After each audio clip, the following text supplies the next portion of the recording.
प्यारे बच्चों अब हम चलते हैं नेक्स्ट टॉपिक की तरफ। हमारा नेक्स्ट टॉपिक क्या होने वाला है? हमारा नेक्स्ट टॉपिक होने वाला है वैद्युत द्विध्रुव। वैद्युत द्विध्रुव। वैद्युत द्विध्रुव। प्यारे बच्चों वैद्युत द्विध्रुव क्या होता है? समान परिमाण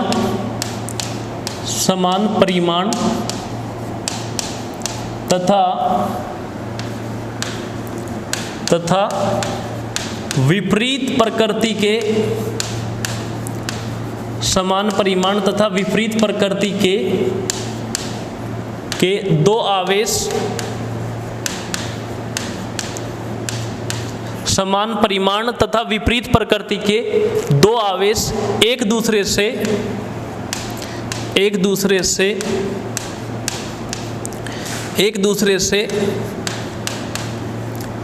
से अल्प दूरी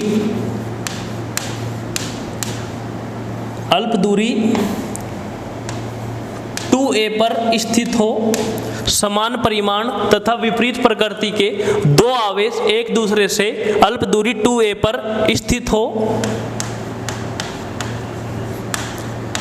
हो वैद्युत द्विध्रुव कहलाता है। वैद्युत द्विध्रुव कहलाता है। वैद्युत द्विध्रुव कहलाता है। प्यारे बच्चों समान परिमाण तथा विपरीत प्रकृति के दो आवेश एक दूसरे से अल्प दूरी 2a पर स्थित हो वैद्युत द्विध्रुव कहलाता है। प्यारे बच्चों यहाँ पर देखो, मान लो हमारे पास दो आवेश, एक -q और एक +q, इनके बीच की दूरी 2a, इनके बीच की अल्प दूरी कितनी कहलाओगी? 2a। तो जो ये अरेंजमेंट है, ये सिस्टम है, ये निकाय है, यही हमारे लिए क्या कहलाऊगा? वैद्युत द्विध्रुव। देखो समान परिमाण, अगर इसका वैल्यू 10 है तो इसका वैल्यू भी 10 होगा। विपरीत प्रकृति, एक प्लस का होगा और एक माइनस का होगा, ये एक दूसरे से अल्प दूरी 2a पर स्थित हो गए, यही हमारे लिए कहलाऊगा वैद्युत द्विध्रुव। प्यारे बच्चों विद्युत का मतलब आवेश है, द्विव का मतलब दो और ध्रुव का मतलब प्लस माइनस, मतलब कि समान परिमाण, परिमाण मतलब वैल्यू सेम होगी, जब तो +10 होगी या -10 होगी, तथा विपरीत प्रकृति के दो आवेश, चाहे तो प्लस का होगा या माइनस का होगा, एक दूसरे से अल्प दूरी 2a पर स्थित हो वैद्युत द्विध्रुव कहलाता है। प्यारे बच्चों जैसे हमारे पास NaCl है, तो ये अगर जब ये अपने आयंस में ब्रेक हो जाता है तो Na+ और Cl- इनके बीच में जो अल्प दूरी होती है उसी को ही हम 2a बोल रहे हैं, और यही हमारे लिए क्या बन गया? ये हमारे लिए बन गया वैद्युत द्विध्रुव। ये हमारे लिए क्या बन गया? वैद्युत द्विध्रुव की समान परिमाण तथा विपरीत प्रकृति के दो आवेश एक दूसरे से अल्प दूरी 2a पर स्थित हो वैद्युत द्विध्रुव कहलाता है। प्यारे बच्चों नेक्स्ट टॉपिक पे चलते हैं। अब हमारा टॉपिक आता है वैद्युत द्विध्रुव आघूर्ण। वैद्युत द्विध्रुव आघूर्ण। वैद्युत द्विध्रुव आघूर्ण। वैद्युत द्विध्रुव आघूर्ण। प्यारे बच्चों वैद्युत द्विध्रुव आघूर्ण क्या होता है? किसी एक आवेश के परिमाण, किसी एक आवेश के परिमाण, आवेश के किसी एक आवेश के परिमाण, किसी एक आवेश के परिमाण तथा बीच की दूरी के गुणनफल को, किसी एक आवेश के परिमाण तथा बीच की दूरी के गुणनफल को, किसी एक आवेश के परिमाण तथा बीच की दूरी के गुणनफल को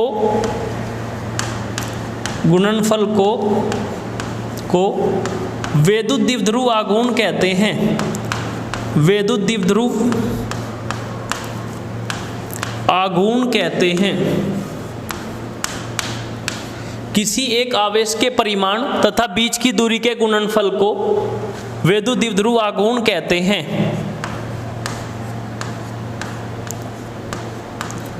किसी एक आवेश के परिमाण तथा बीच की दूरी के गुणनफल को वैद्युत द्विध्रुव आघूर्ण कहते हैं। प्यारे बच्चों, वैद्युत द्विध्रुव आघूर्ण को रिप्रेजेंट करते हैं P से। मान लो ये हमारे पास दो आवेश, एक -q और एक +q।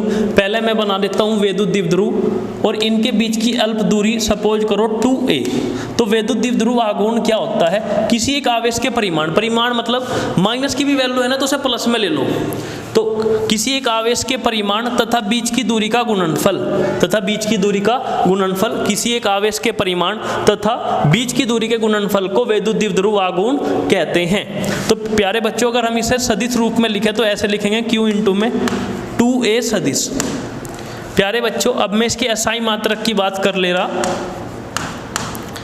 SI मात्रक प्यारे बच्चों आवेश का कूलाम और दूरी का मीटर। तो प्यारे बच्चों ये बन जाएगा कूलाम मीटर। प्यारे बच्चों आवेश का कूलाम और दूरी का मीटर। प्यारे बच्चों आवेश का कूलाम और दूरी का मीटर। तो वैद्युत द्विध्रुव आघूर्ण का SI मात्रक क्या बन गया? Coulomb metre. अब प्यारे बच्चों हम मूव ऑन करते हैं इसकी विमा की तरफ। अब इसकी विमा क्या होगी? तो प्यारे बच्चों आवेश की विमा होती है A1 T1 और 2a तो एक प्रकार की दूरी है और दूरी की विमा होती है L1। तो A1 T1 L1। तो प्यारे बच्चों अब आगे बढ़ते हैं। वैद्युत द्विध्रुव आघूर्ण यह एक सदिश राशि है। यह एक सदिश राशि है। यह एक सदिश राशि है। यह एक सदिश राशि है। वैद्युत द्विध्रुव आघूर्ण की दिशा, अगर सदिश राशि है तो दिशा भी होगी। वैद्युत द्विध्रुव आघूर्ण की दिशा, वैद्युत द्विध्रुव आघूर्ण की दिशा, आघूर्ण की दिशा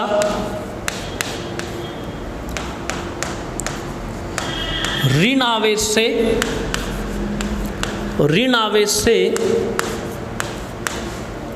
धन आवेश की तरफ होती है। ऋण आवेश से धन आवेश की तरफ होती है।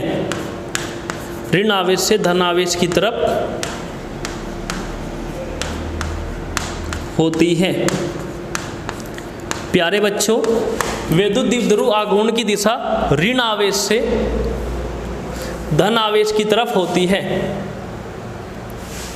प्यारे बच्चों वैद्युत द्विध्रुव आघूर्ण एक सदिश राशि है जिसकी दिशा ऋण आवेश से धन आवेश की दिशा, जो P की जो दिशा होगी वो ऋण आवेश से धन आवेश की तरफ। यहाँ पे देखो मान लो ये -q आवेश और ये +q आवेश, तो जो वैद्युत द्विध्रुव आघूर्ण की दिशा होगी वो ऋण आवेश से धन आवेश की तरफ होगी।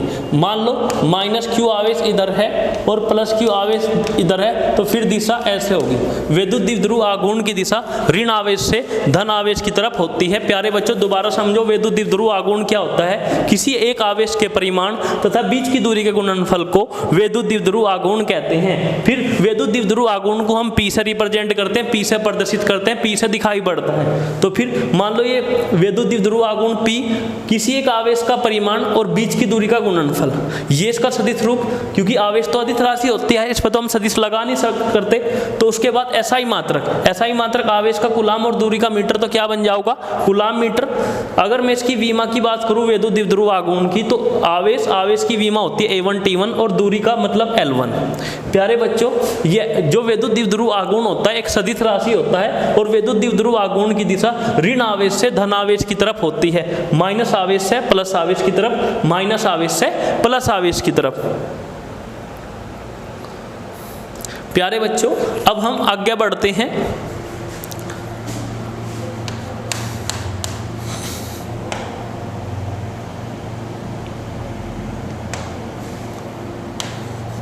वैद्युत द्विध्रुव के कारण, वैद्युत द्विध्रुव के कारण अक्षीय स्थिति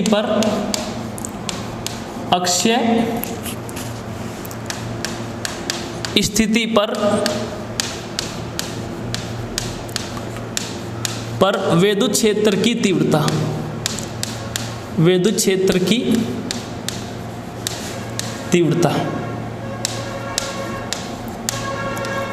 प्यारे बच्चों हमें क्या निकालना है, वैद्युत द्विध्रुव के कारण अक्षीय स्थिति पर वैद्युत क्षेत्र की तीव्रता। प्यारे बच्चों वैद्युत द्विध्रुव के कारण अक्षीय स्थिति पर वैद्युत क्षेत्र की तीव्रता। प्यारे बच्चों अगर ये पेपर में आओगा तो हमें 3 नंबर मिलेंगे। कितने नंबर मिलेंगे? 3 नंबर। तो इसे हमें ध्यान से समझना है, ये डेरिवेशन है। तो प्यारे बच्चों हमें वैद्युत द्विध्रुव के कारण निकालना, तो सबसे पहले हम बनाते हैं वैद्युत द्विध्रुव। ये माइनस क्यू आवेश और ये प्लस क्यू आवेश, ये ओरिजिन और ये वाली दूरी a और ये वाली दूरी a, क्योंकि टोटल दूरी होती है 2a। तो प्यारे बच्चों ये माइनस क्यू आवेश, ये प्लस क्यू आवेश, इनके बीच की दूरी कितनी बनी? 2a। अब हम क्या करते हैं प्यारे बच्चों, हम इसी के अक्ष के अलोंग एक P पॉइंट लेते हैं।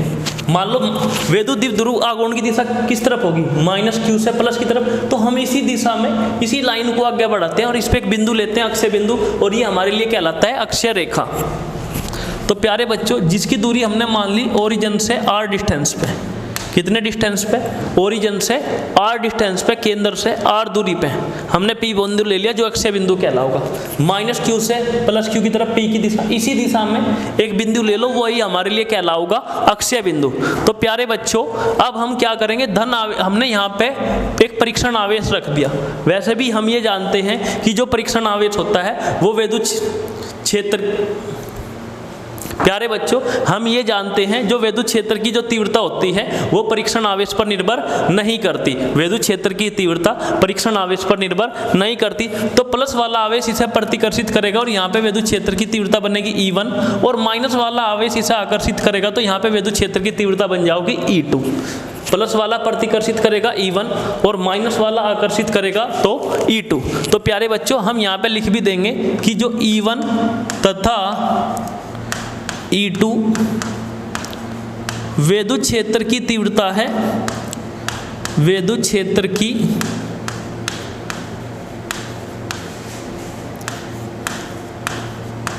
तीव्रता है प्लस क्यू तथा माइनस क्यू आवेश के कारण, माइनस क्यू आवेश के कारण क्रमानुसार।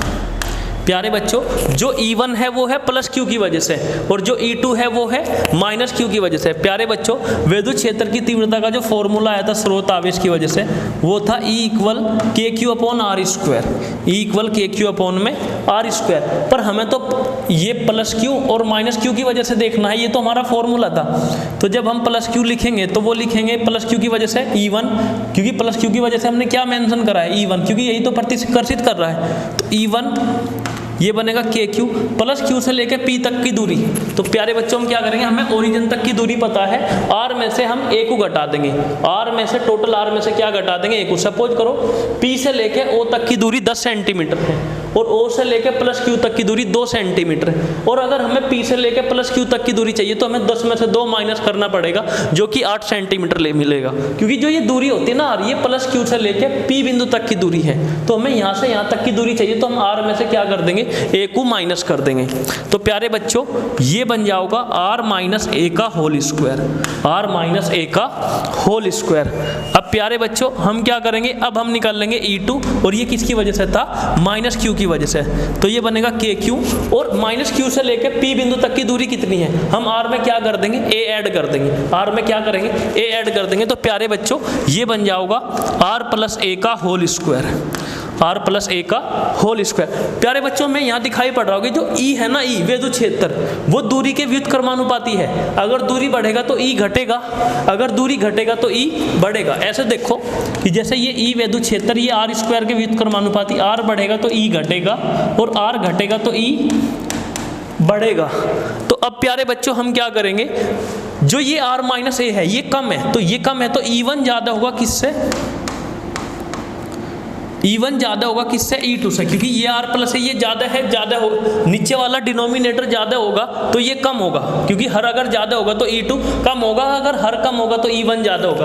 अब हमें ये पता लगे कि E1 ज़्यादा है किससे, E2 से, क्योंकि जिसका दूरी कम उसका E1 ज़्यादा और जिसकी दूरी ज़्यादा उसका E2 कम। E1 E2 मतलब वैद्युत क्षेत्र। अब हमें E कुल निकालना है। तो प्यारे बच्चों जो कुल वैद्युत क्षेत्र होगा वो बन जाएगा E1 माइनस E2, ज़्यादा में से प्यारे बच्चों हम कम वाला माइनस कर देंगे, ज़्यादा में से कम वाला माइनस कर देंगे। तो प्यारे बच्चों ये हमारे लिए हमें मिलेगा जो ई कुल मिला वो E1 माइनस E2 मिला, और E1 का वैल्यू हमारे पास कितना है के क्यू अपॉन में R माइनस ए का होल स्क्वायर, के क्यू अपॉन में R माइनस ए का होल स्क्वायर, और E2 कितना है के क्यू अपॉन में R प्लस ए का होल स्क्वायर, के क्यू अपॉन में R प्लस ए का होल स्क्वायर। अब इसमें से के क्यू को बाहर ले लो, तो जैसे ही के क्यू को बाहर लिया तो अंदर मिला 1 अपॉन R माइनस ए का होल स्क्वायर और minus 1 upon R plus A का होल स्क्वायर, ये मिल गया। के क्यू को हमने बाहर ले लिया तो ये बचा 1 अपॉन R माइनस ए का whole square minus 1 upon R plus A का होल स्क्वायर। प्यारे बच्चों अब क्या करो, के क्यू इसे इसका मल्टीप्लाई 1 में कर दो तो ये मिलेगा R प्लस ए का होल स्क्वायर, बीच में माइनस फिर इधर कर दो तो ये मिलेगा R माइनस ए का होल स्क्वायर। प्यारे बच्चों ये हमें दिखाई पड़ रहा होगा a minus b a plus b, हमने फॉर्मूला पढ़ा है कि a square minus b square बराबर होता है a माइनस बी और a plus b, a square minus b square बराबर होता है a माइनस बी और a प्लस बी। तो प्यारे बच्चों ये बन जाएगा r square minus a square का होल स्क्वायर, क्योंकि कंप्लीट का होल स्क्वायर भी तो चलता है। अब हम यहाँ क्या करेंगे, हम यहाँ पे लगाओगे a प्लस बी का होल स्क्वायर, तो प्यारे बच्चों a प्लस बी का होल स्क्वायर क्या होता है, ये होता है a square plus b square plus 2ab, फिर a माइनस बी का होल स्क्वायर। प्यारे बच्चों ये हो जाएगा a square plus b square minus 2ab। प्यारे बच्चों प्लस वाले में प्लस 2ab होता है और माइनस a प्लस बी का whole square, a square plus b square plus 2ab, फिर a माइनस बी का होल स्क्वायर। ये प्यारे बच्चों a square plus b square minus 2ab, plus वाले में प्लस 2ab और माइनस वाले में माइनस 2ab। तो k q a plus b का whole square r square plus a square plus 2ra, फिर minus r square plus a square minus 2ra, और ये r square minus a square का whole square ऐसे ही रख दिया। प्यारे बच्चों फिर r square plus a square plus 2ra, फिर माइनस को अंदर भेज दिया, माइनस आर स्क्वायर है माइनस ए स्क्वायर और माइनस माइनस प्लस, तो आर स्क्वायर से आर स्क्वायर कैंसिल आउट हो गया, ए स्क्वायर से ए स्क्वायर कैंसिल आउट हो गया। तो प्यारे बच्चों हमें ये कहीं ना कहीं ये मिल गया के क्यू 2ra ये बन गया 4ra और ये बना r square minus a square का कंप्लीट का होल स्क्वायर। 2ra प्यारे बच्चे ये है हमारा 4ra, कितना है 4ra। तो प्यारे बच्चों ई कुल कहीं ना कहीं हमें ये मिला के क्यू अपॉन में वो इंटू में 4ra अपॉन में r square minus a square का होल स्क्वायर। प्यारे बच्चों अब हम क्या करेंगे, जो r है ना वो बहुत ज़्यादा बड़ा है किससे, a से, तो r स्क्वायर और ज़्यादा बड़ा हो जाएगा a स्क्वायर से। a स्क्वायर को हम नगण्य कर देंगे, a स्क्वायर को हम नगण्य कर देंगे। प्यारे बच्चों ऐसा समझो कि जो आर स्क्वायर है ना वो है 5000 किलोमीटर और जो ए है वो 2a जो डिस्टेंस होता है वो मॉलिक्यूल के बीच का डिस्टेंस होता है और वो होता है 0.0001 सेंटीमीटर। तो 5 किलोमीटर 0.001 सेंटीमीटर से बहुत बड़ा है। ऐसा समझो अगर हम समुद्र में से एक बाल्टी पानी निकाल ले रहे तो उस पर कोई फर्क नहीं पड़ रहा। ऐसे ही आर स्क्वायर का वैल्यू इतना ज़्यादा बड़ा है ए स्क्वायर से, तो अगर हम इसे हटा भी देंगे तो इस वैल्यू पे कोई फर्क नहीं पड़ेगा, तो ए स्क्वायर को हम नगण्य कर देंगे। तो ये हमारे लिए जो ई कुल मिलेगा वो मिल जाएगा के क्यू 4ra और ए स्क्वायर खत्म हो गया तो ये बचा आर स्क्वायर का स्क्वायर। प्यारे बच्चों ये मिला के क्यू 4ra और ये बन गया r का पावर 4। अब प्यारे बच्चों हम इसे ब्रेक करके लिखेंगे ई कुल के क्यू 4ra और r के पावर 4 को लिखेंगे r का पावर 3 इंटू में r, तो r से r कैंसिल आउट हो गया। तो प्यारे बच्चों ई कुल मिला के क्यू 4a अपॉन में r का क्यूब, ई कुल के क्यू 4a अपॉन में r का क्यूब। तो प्यारे बच्चों हम 4 को भी ऐसे लिख सकते हैं 2 इंटू 2, क्योंकि मल्टीप्लाई में 2 इंटू 2 लिखो या जैसे 6 है इसे 2 इंटू 3 लिखो या 3 इंटू 2 लिखो, बात तो एक ही है। तो प्यारे बच्चों अब हम क्या करेंगे 2 के टुकड़े 4 के टुकड़े करके लिखेंगे। तो प्यारे बच्चों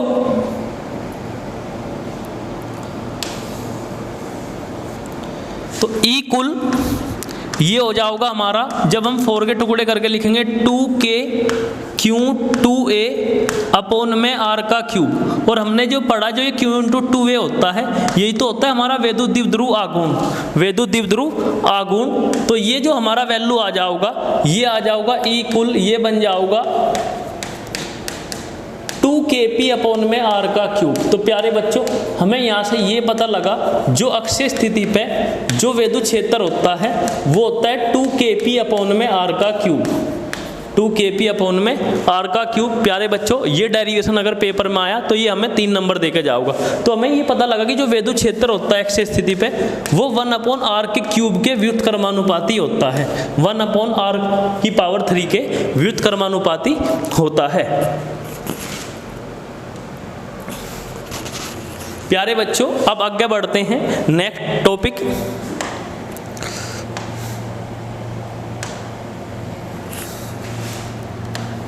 वैद्युत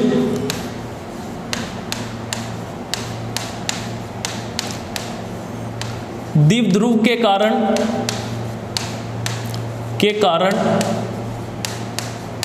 वैद्युत द्विध्रुव के कारण निरक्षीय स्थिति पर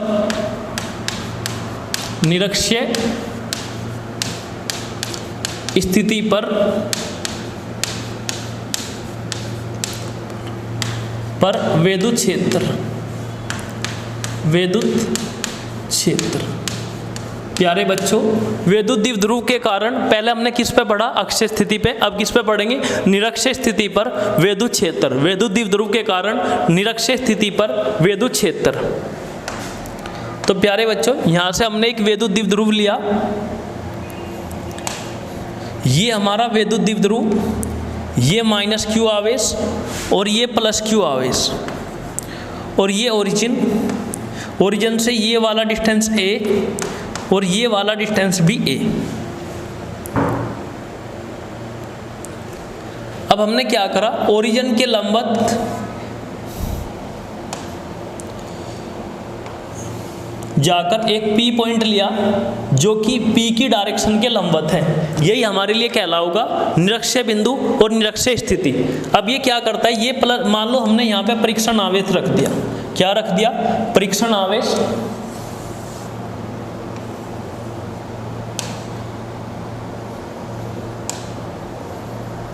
और जैसे हमने परीक्षण आवेश रखा तो ये प्लस वाला इस परीक्षण आवेश को प्रतिकर्षित करेगा।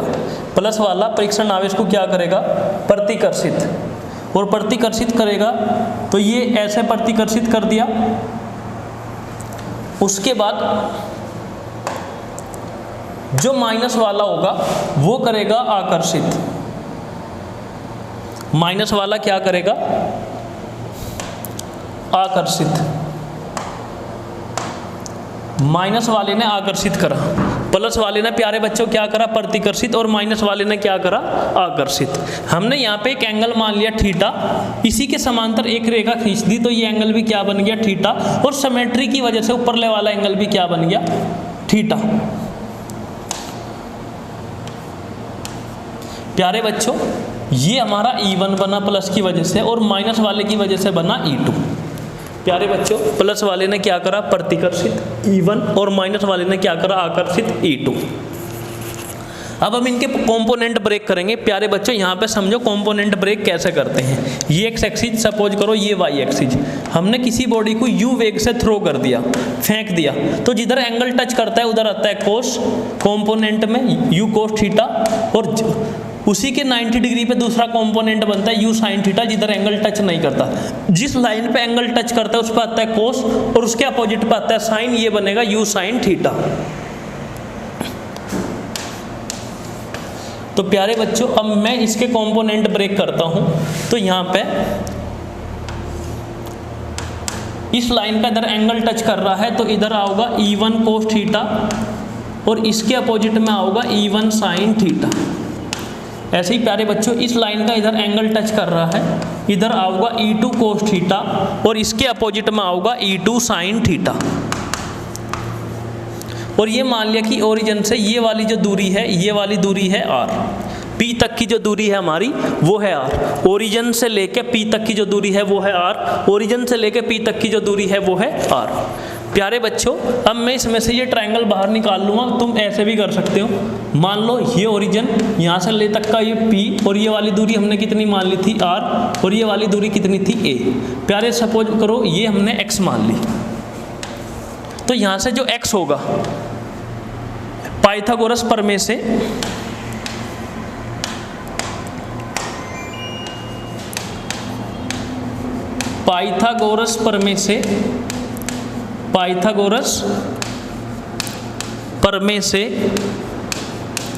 x का स्क्वायर बराबर r का स्क्वायर प्लस a का स्क्वायर, x का स्क्वायर बराबर r का स्क्वायर प्लस a का स्क्वायर, और लेट अस सपोज ये एंगल थीटा, क्योंकि ये था ही थीटा।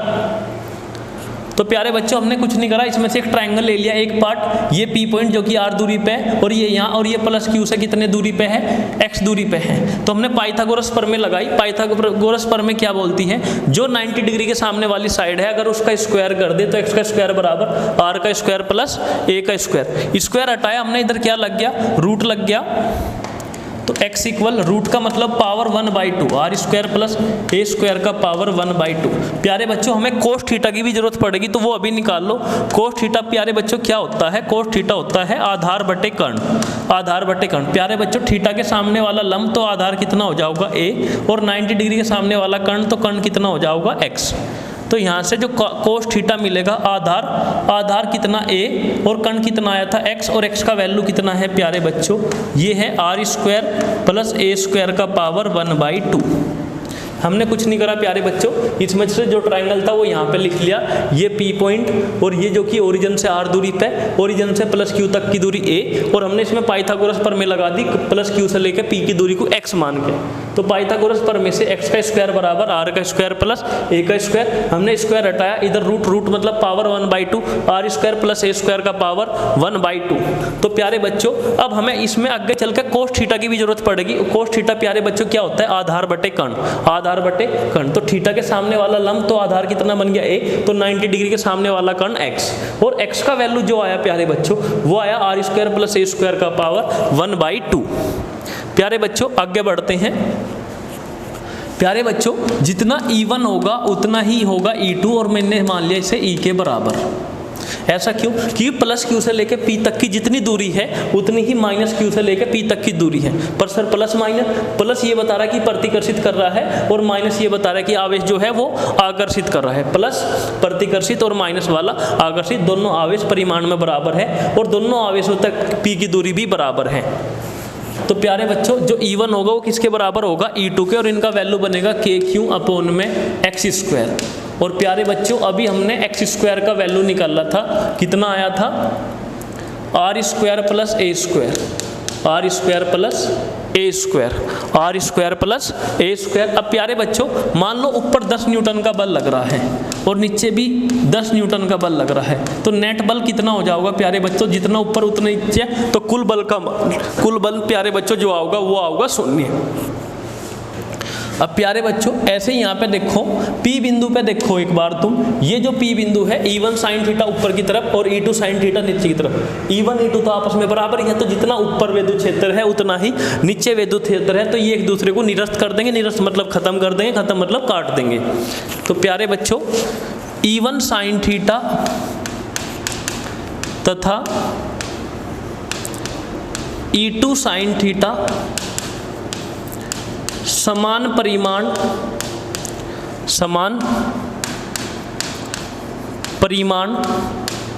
तथा विपरीत दिशा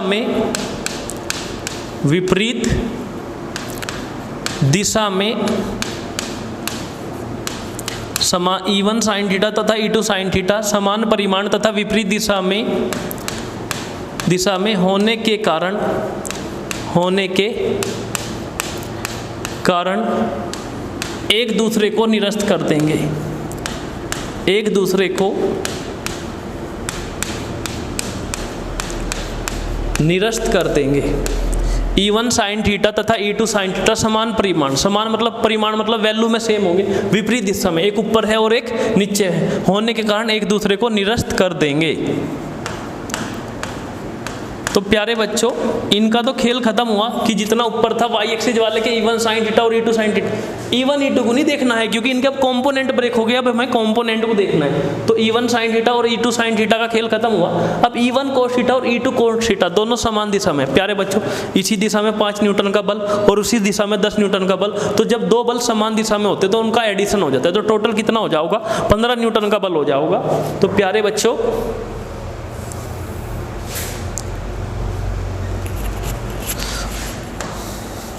तो यहाँ पे अगर मैं ई कुल निकाल लूँ P बिंदु पे तो वाई एक्सिस वाले तो कैंसिल ही आउट हो गए, तो ये बना E1 cos theta plus E2 cos theta, E1 cos theta plus E2 cos theta, और E1 E2 का वैल्यू किसके बराबर है, E के बराबर।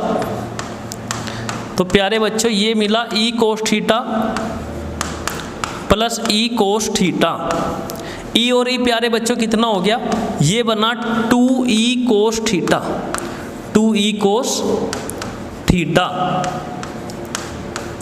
E और E 2E cos थीटा। प्यारे बच्चों अब हमारे पास E का भी वैल्यू है और cos थीटा का भी वैल्यू है, इसलिए तो निकलवाया था। तो E कुल 2E का वैल्यू कितना आया प्यारे बच्चों, E का वैल्यू आया KQ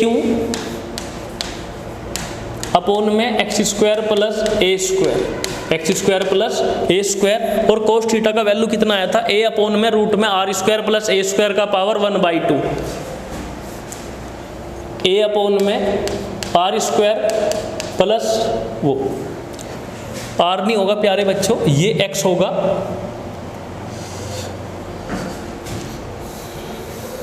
प्यारे बच्चों ये एक्स की जगह आर कर लो, यहाँ पे मिस्टेक हो रही है।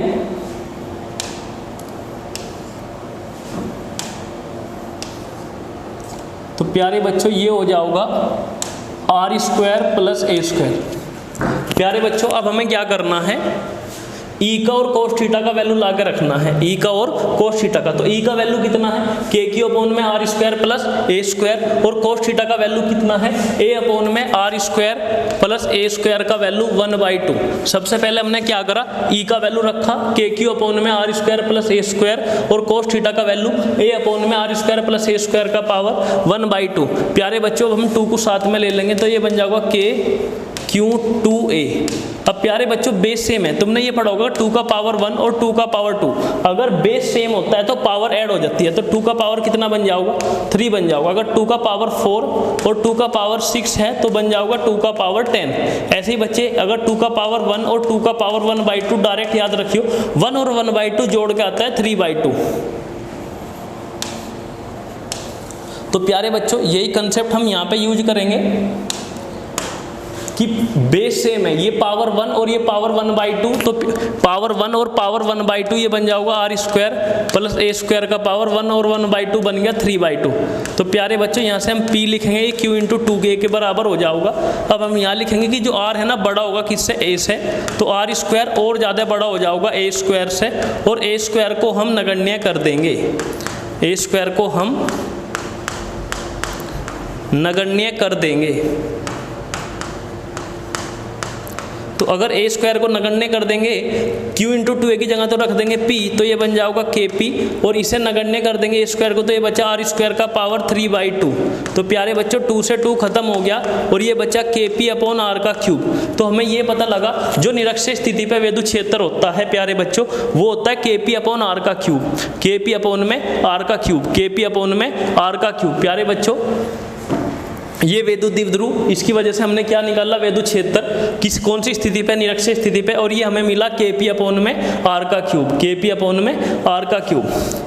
प्यारे बच्चों आगे बढ़ते हैं, अब हम इसका जो भी हमने पढ़ा उसका रिवाइज कर लेते हैं। प्यारे बच्चों सबसे पहले बात करते हैं अक्षीय स्थिति की। कौन सी स्थिति की, अक्षीय स्थिति की। अक्षीय स्थिति पे जो विद्युत क्षेत्र होता है प्यारे बच्चों, अक्षीय स्थिति के लिए जो अभी विद्युत क्षेत्र आया था वो आया था प्यारे बच्चों 2KP अपॉन R का क्यूब, 2 2kp अपॉन में r का क्यूब, 2kp अपॉन में r का क्यूब। और p और e सेम डायरेक्शन में होते हैं, p और e सेम डायरेक्शन में होंगे, मतलब कि विद्युत क्षेत्र की दिशा और विद्युत द्विध्रुव आघूर्ण की दिशा दोनों की दिशा सेम होती है, इसलिए इनके बीच में जो एंगल बनता है वो 0 डिग्री का बनता है। ये पेपर में पूछ चुका है कि अक्षीय स्थिति के केस में p और e के बीच में कितने डिग्री का एंगल होता है, तो प्यारे बच्चों वो होता है 0 डिग्री का। प्यारे बच्चों अब हम चलते हैं निरक्षीय स्थिति पर। निरक्षीय स्थिति, तो प्यारे बच्चों निरक्षीय स्थिति के लिए जो फॉर्मूला होता है, प्यारे बच्चों निरक्षीय स्थिति का जो फॉर्मूला होता है वो होता है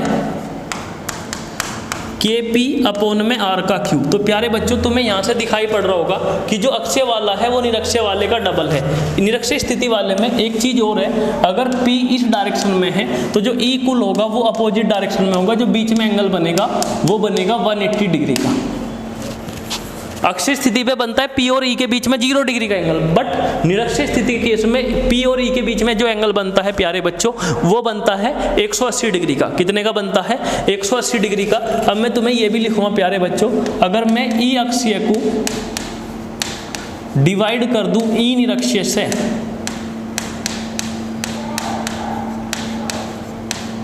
e अक्षीय मतलब 2kp अपॉन में r का क्यूब, ई अक्षीय अपॉन में kp अपॉन में r का क्यूब। तो प्यारे बच्चों ये कैंसिल आउट हो गया, kp अपॉन r का क्यूब, kp अपॉन r का क्यूब। तो ई अक्षीय अपॉन में जो ई निरक्षीय का जो रेशियो मिला वो कहीं ना कहीं हमें 2 के बराबर मिला। किसके बराबर मिला? 2 के। अब इसका इधर मल्टीप्लाई कर दो प्यारे बच्चों, तो ई अक्षीय 2 टाइम्स हो गया प्यारे बच्चों ई निरक्षीय के।